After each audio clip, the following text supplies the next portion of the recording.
Hello class 8. We will do the chapter Reaction to Colonial Rule.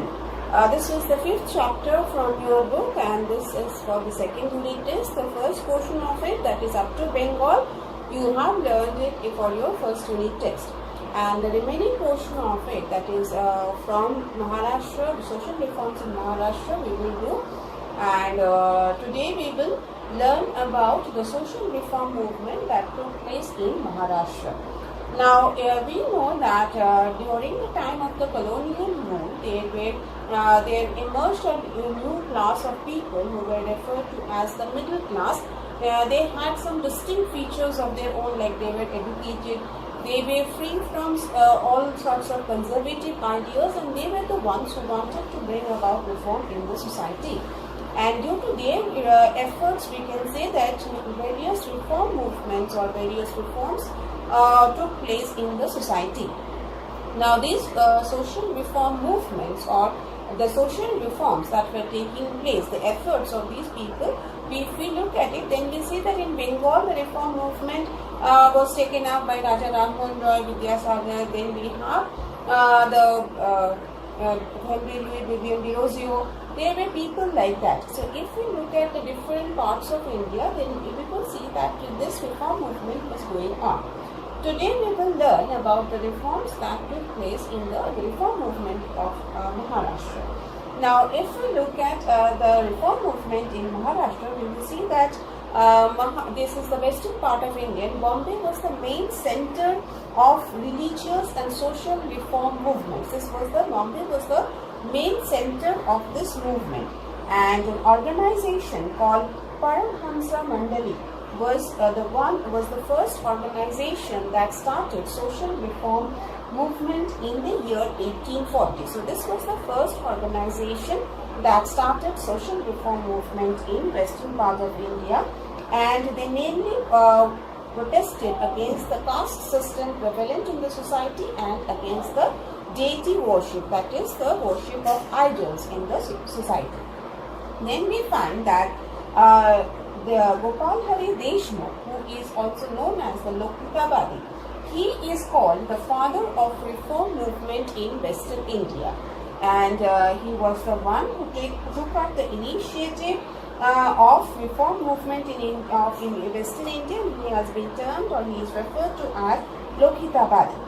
And he, during the period of this Gopal Hari Deshmukh, we see that a number of social reform took place in western part of India. Then we find that in the year 1867, the Prakana Samaj was formed. Now in Bombay, or in western part of India, we saw that the Keshav Chandra Sen and his Brahma religion was becoming popular among the people.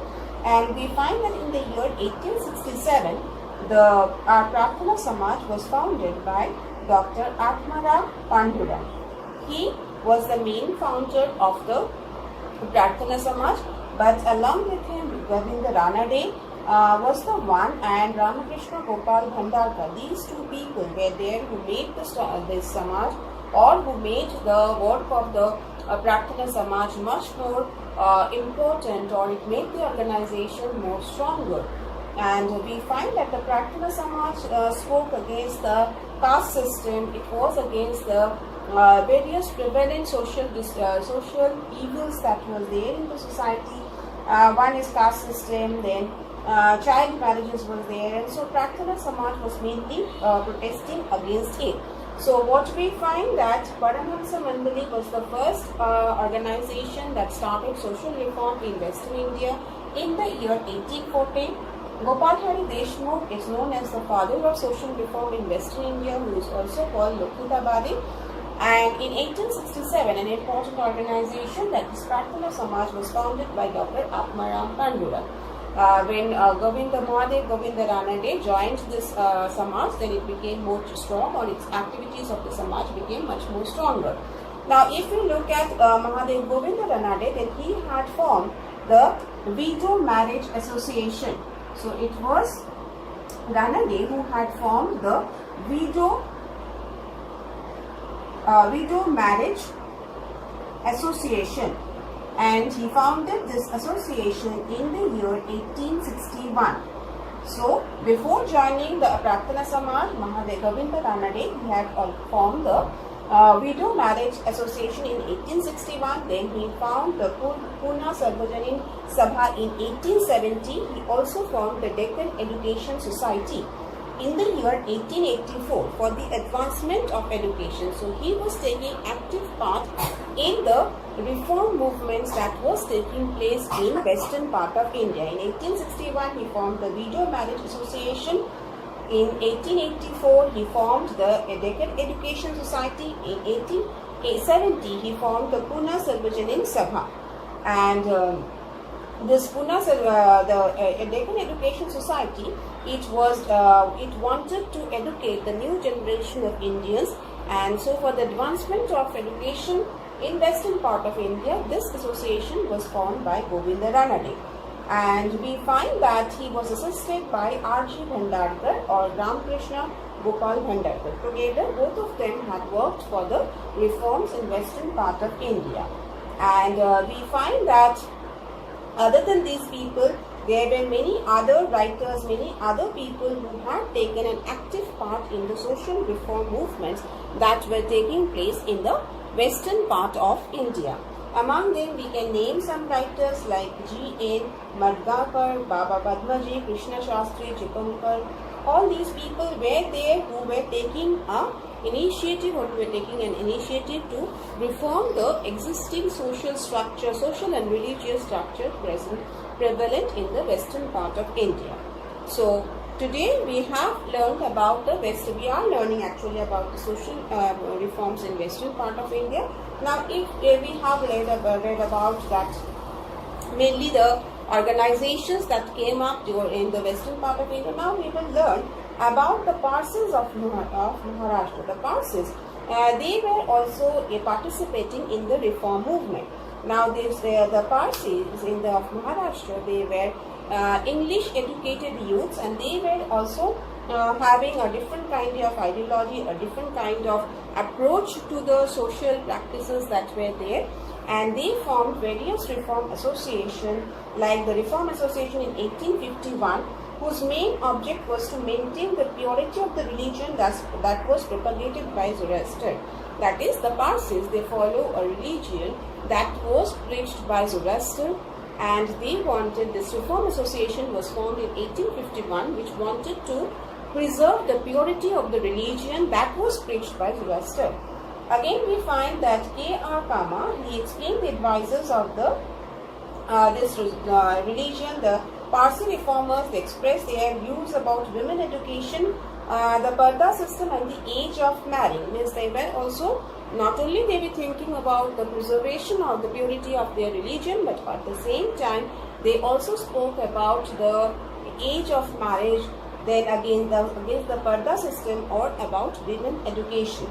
And we find that at the same time there were people like Behramji Malvanji Malabari who protested against child marriage, and mainly due to his effort, the Age of Consent Act was passed in 1891. The Age of Consent Act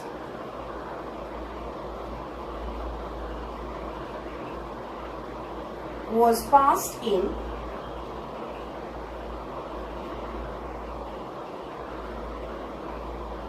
1891. And who was the main person behind it?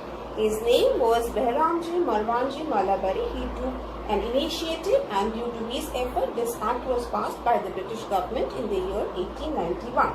And it was mentioned in this act that the marriage will not be legal if the wife does not attain the age of 12 years. That is, child marriage was quite prevalent in India at that point of time, and by this act, it was said that in order to be a marriage legal, that is recognized by law, the age of the girl should not be below the age of 12 at the time of marriage. And the conservative Hindu society, obviously they were against it, and they protested against this act. But even though they protested, the act was passed by the British government. So we have today learned about some of the reform movements that were taking place in the western part of India, we know about the Prakhana Samaj, we know about the father of reform movement in western India, and also about the different sections of people who were living in western part of India, like the Parsis. They were also taking an active part in the reform movement. And we also know that the Age of Consent Act was passed in the year 1891, by which it was decided that the age of marriage for girls should not be below 12 years. So that is about Western India. We will continue about learning the other reform movements or the other social organizations that took place during this time in different parts of India. But we will take that up in our next video. Thank you.